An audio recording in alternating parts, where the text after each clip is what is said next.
2001 оноос эхэлж малаж явах суурьшмал малаж явах эрхлэх тийм санаа сэтгэл төрөөд тэгээд тэтгэврт жалтсан хөгжим батараа юу.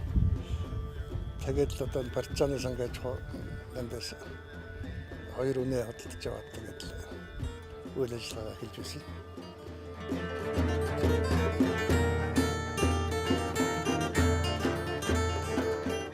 Тэгээд манай сүүгээ боловсруулдаг одоо байр энэ байж байгаа. Тэгээд энэ дэр манай хүүхдүүд ажиллаж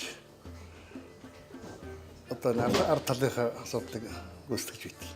9 сарын 1 бол эрхлэгтэй зэрэг бид нэр тарга бол дандаа саяын тэр аяганд савлаад 200 грамаар савлаад сургуулиуд өгчдөг үдийн цай хөдөлгөөн.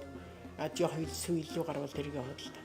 Одоо ингээд сургууль тараад тэр сургууль авахгүй болохтой зэрэг зарим хийж хөдөлж байгаа. Зарим ингээ ажигласаар байтал аянда зарим нэлээд гүйлгээтэй байдаг юм байна гэдгийг ойлгохгүй юу.